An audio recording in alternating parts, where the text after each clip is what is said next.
6 দিনের টানা কর্মবিরতির পর পুরনো ছন্দে ফিরেছে চট্টগ্রাম বন্দর। শ্রমিকরা কাজে যোগ দেওয়ায় বেড়েছে কর্মচাঞ্চল্য। এনসিটি, সিসিটি সহ বন্দরের প্রতিটি প্রবেশ মুখে সকাল থেকেই দেখা গেছে প্রাইম মুভার, কাভার্ড ভ্যান সহ গাড়ির দীর্ঘ সারি। কাজে ফিরতে পেরে খুশি শ্রমিকেরা।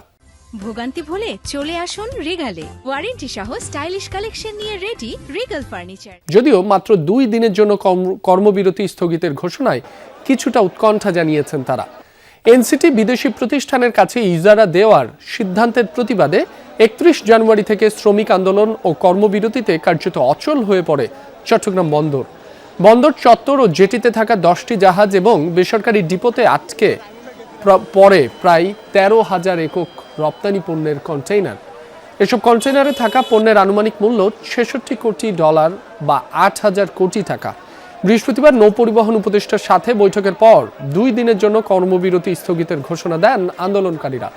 এদিকে আন্দোলনকারীদের বিরুদ্ধে কঠোর অবস্থানে যাচ্ছে বন্দর কর্তৃপক্ষ। বৃহস্পতিবার নৌ সচিবের কাছে চিঠি পাঠিয়েছে চট্টগ্রাম বন্দর কর্তৃপক্ষ। ওই চিঠিতে 15 কর্মচারীর দেশ ত্যাগে নিষেধাজ্ঞা আরোপ ও সম্পদ তদন্ত ব্যবস্থা নেওয়ার অনুরোধ জানানো হয়।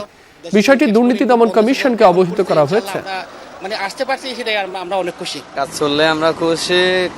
এতদিন তো বন্ধ ছিল, মানে সবকিছুতে ছিল, দেশের এক্সপোর্ট ইনপুট বন্ধ ছিল, তো এখন খুলছে। ইনশাল্লাহ আমরা মানে আসতে পারছি সেটাই আমরা অনেক খুশি। কাজ চললে আমরা খুশি, কারণ কাজ না চললে তো আমাদের ফের চলবে না। অবশ্যই আমরা যখন কাজ করে খাই, অবশ্যই কাজ করতে হবে আমাদের। আমরা তো কর্মজীবী, আমরা কর্ম ছাড়া কোনো কাজও মানে কি করতে পারবো না।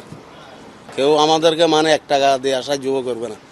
আমরা যতক্ষণ লক্ষ্য হলে ততক্ষণ মানে আমরা খাদ্য জোগাড় করি।